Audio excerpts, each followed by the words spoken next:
Hello everyone, today we will have two interesting stories. Before we get to that, I want to ask you to subscribe, like, and be sure to write comments in order to participate in the development of the community.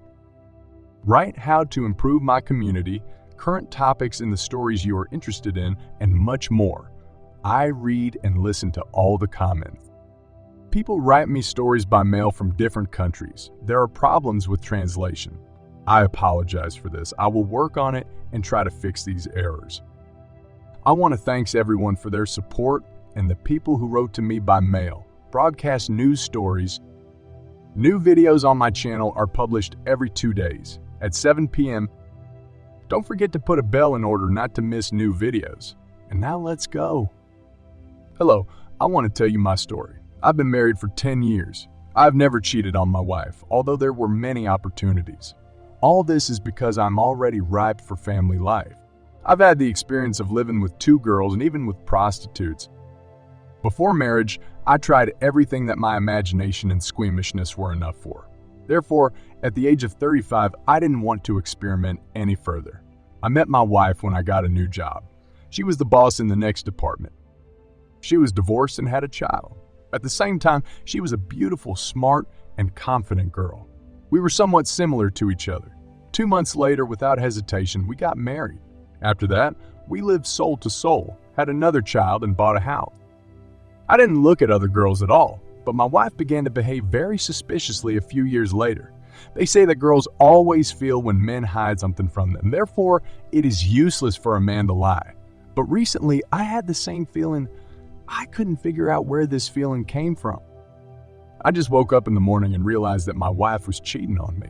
At first, there were no obvious signs, but there was something wrong with her every move, smile, and attitude towards me. Every day, I became convinced that something was wrong here. At one point, I even thought I was crazy and paranoid. I tried to shield myself from bad thoughts, but there was a real fire inside me. I was even physically sick from the feelings that were inside me. A little later, more obvious signs of betrayal appeared. No, she didn't sit with her phone in her hands every day and hide from me when she got a call. She became very active in taking care of herself. She was very worried about how she looked. It's unclear why she went on a diet and joined the gym. She has lost a little weight, and new dresses and sexy underwear have appeared in her wardrobe. My wife started staying late at work and attending corporate parties. She also began to spend all her free time with new friends. She returned from these meetings drunk. Her mood quickly deteriorated when she was at home. She began to criticize me and compare me with other men. Although I used to completely suit her and everything, she no longer wanted to spend time together. Our cozy family TV show viewing has disappeared. She also isn't interested in how I'm doing at work and has stopped talking about her affairs. Maybe we got tired of each other, and that's why I tried to add more romance to our relationship. But my attempts irritated her. When I tried to talk to her openly, she rejected me. After that, I decided to give my wife a test of loyalty. I understood all the risks, but I need to solve this problem. I wanted to understand if my wife was cheating on me and it wasn't time for us to file for divorce. I wanted to do everything quietly because suddenly she's not cheating on me after all. I was still hoping for it back then. Why did I have to catch her red-handed to finally make sure of the betrayal and not give her a chance to justify herself? After all, if there was even a drop of doubt left in me, I would not be able to part with her. The first thing I did was put a spy program on her phone. I checked all the messages but found nothing there was only business correspondence. Then I bought a voice recorder and installed it in her car. Every evening I listened to the recordings on the recorder. All this went on for 2 weeks. During this time, I learned that my wife can sing and even knows Spanish. She also said bad words when she was driving a car. That's all, and I didn't find any compromising evidence on her. It was time for me to calm down. I even began to believe for a while that I was lucky to have my wife. But then there was a spontaneous barbecue trip while our guests were relaxing. I decided to add firewood to the grill. After that, I went to get a bag of firewood in the car. There I discovered that my wife's car had a flat tire. I reached into the trunk where the electric pump was. After that, I found my wife's second mobile phone in the trunk. At that moment, the ground fell away from under my feet and my heart began to pound wildly. Grabbing this phone, I eagerly started watching all the social networks. It would have been better if I hadn't seen it. I found out that my wife had meetings with her lover for 2 months. I was shaking with rage, but I restrained myself and did not make a scene in front of the guests. I just sat in silence and tried to collect my thoughts into a fist. My head was buzzing and questions were coming up. What were you missing? It's like I've been stabbed in the back. It was very painful and disgusting for me. The closest person I trusted betrayed me. I knew then that I would divorce her, but I wanted to take revenge and inflict the same pain on those who had hurt me. I decided to take revenge on my wife and her lover. I quickly figured out the address where my wife's lover lived. When he brought my wife to his house, I pulled up abruptly to his driver's door. As a result, he could not open the door of his car. I realized from the frightened faces of my wife and her lover that they did not expect to see me. My wife tried to get out of the car, but I kicked the door back shut. Then she rolled down the window and started shouting something. It was just what I needed. I took out a pepper spray can and sprayed it in her face.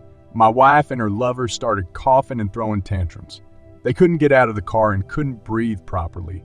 Satisfied with the result, I got into my car and drove away. Upon arrival home, I quickly threw all her things out of the closet. I put all her things in trash bags and put the outside. After that, I walked around for an hour and called my wife names. Our children were visiting their grandmother, so they didn't see their father, who was furious. As a result, we divorced and divided the property in half. I have documented most of the property to my children. A year has passed and we are already quietly communicating with each other. We celebrate the birthdays of our children together. I have found a new wife and I try not to remember the past. And so the first story came to an end. Let's move on to the second short story. Let's go. Since childhood, my brother and I have been very friendly. We supported each other at school. If someone had problems, we united and noble rebuffed our abusers. After graduating from high school, I went to college and my brother joined the Army. In my 3rd year, I met my future wife. She was a year younger.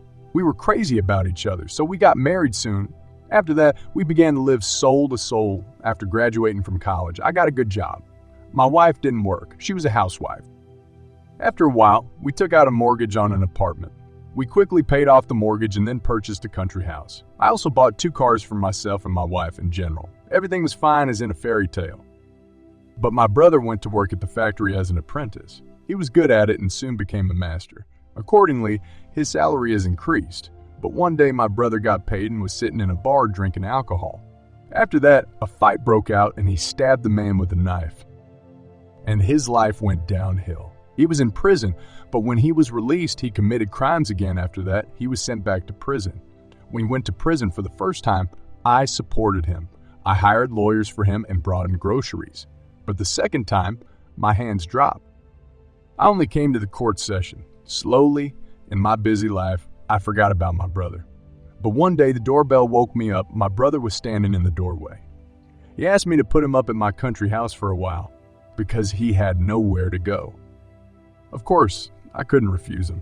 I allowed him to live in a country house on the condition that he did not arrange drunkenness and did not take his friends there. Time passed and my brother lived quietly in my country house. I began to think that he was on the path of correction. One day, I decided to visit him and see how his life was going. Without warning anyone, I went to my country house. When I arrived and approached the house, I heard familiar voices. These voices came from the open bedroom window. As I approached the window, I realized these voices belonged to my brother and my wife. Lying in bed, they discussed how great it would be to get rid of me and take my possessions. I could barely contain myself from what I heard and fell into a stupor. I turned around and drove home. Upon arriving home, I found a way to take revenge. Within a short time, I transferred all my property to a front person. As a result, I left my wife with $0 in her pocket. My wife was left destitute. I kicked my brother out of my country house. Sometime later, he got into another scrape again and went to jail. If you like the stories, give a thumbs up and subscribe to the channel, so as not to miss new videos. Now let's move on to the opinion of the author of the channel. The opinion of the author of the channel. By tradition, I want to wish strength and patience to our heroes. I can't judge these men. They did what was necessary. Of course, revenge does not lead to anything, and this has been proven. But men were led by pain, which is very difficult to manage. Therefore, I want to wish men not to take revenge and not to waste their time. Just start a new life and don't waste your nerves on traitors. Life always punishes traitors. Take my word for it. These girls always regret their actions and they will never have a normal family. If you have watched to the end, I want to say thank you very much. I love you all. Thank you for joining me on this exciting journey of love, betrayal, and redemption. I appreciate your support and encourage you to subscribe, like, and share this story.